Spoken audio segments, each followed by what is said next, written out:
정년만 하면 이제 좀 쉬어야지. 그동안 고생했으니 은퇴 후엔 여행도 다니고 취미도 즐기고. 이런 말 다들 한 번쯤 해보셨거나 들어보셨을 거예요. 그런데 막상 은퇴하고 나면 마음은 좀처럼 편하지 않다는 분들이 많습니다. 출근할 때 힘들어서 은퇴만 기다렸는데 막상 은퇴하고 나니 마음 한켠이 휑하고 어딘가에 나만 남겨진 듯한 기분이 든다는 거죠.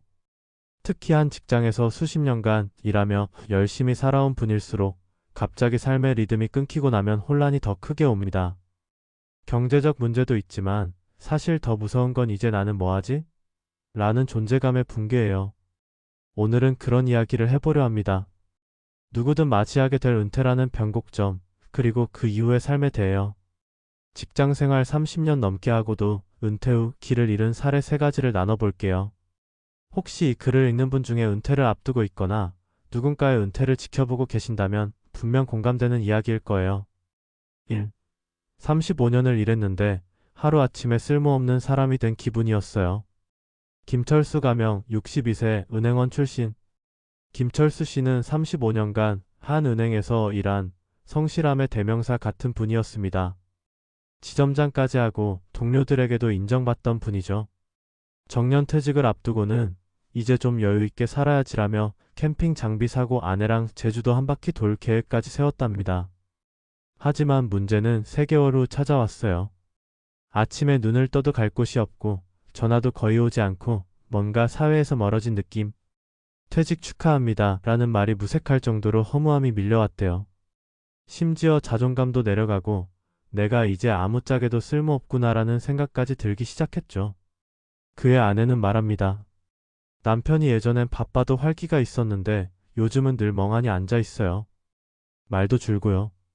철수 씨는 최근에야 동네 도서관에서 금융 강의를 하며 조금씩 다시 활기를 찾고 있어요. 내가 아직 누군가에게 도움이 될 수 있다는 걸 느끼니까 다시 살아나는 기분이라며 웃더군요. 여기서 얻는 교훈. 은퇴 후에도 자신의 경험을 살릴 수 있는 활동을 미리 준비해야 합니다. 단순한 취미도 좋지만 본인이 사회적으로 여전히 필요한 사람이라는 걸 느낄 수 있는 활동이 중요해요. 부부가 24시간 붙어 있으니 오히려 갈등만 더 생기더라고요. 이정자 가명 61세 교사 출신. 이정자 씨는 초등학교 교사로 평생 아이들을 가르쳤고 남편 역시 공기업에서 일하다 비슷한 시기에 퇴직했어요. 그동안은 서로 바빠서 얼굴 볼 시간도 부족했는데 이제 둘 다 집에 있으니 드디어 둘만의 시간을 누릴 줄 알았죠. 그런데 예상과 달랐어요. 매일 같이 붙어 있다 보니 작은 말다툼이 잦아지고 생활 리듬의 차이로 갈등이 생겼습니다. 정자 씨는 아침형 인간인데 남편은 늦잠 자고 밤에 TV를 크게 틀어놓는 스타일. 같이 식사할 때도 대화가 어색하고 취미도 안 맞아요. 정자 씨는 이렇게 말했어요. 난 은퇴 후에 더 친해질 줄 알았거든요. 근데 그동안 쌓아둔 거리감이 생각보다 크더라고요. 서로 너무 달라져 있었어요. 지금은 지역 커뮤니티 센터에서 노래교실과 수채화 모임에 다니며 자신만의 시간을 갖는 법을 배우고 있어요.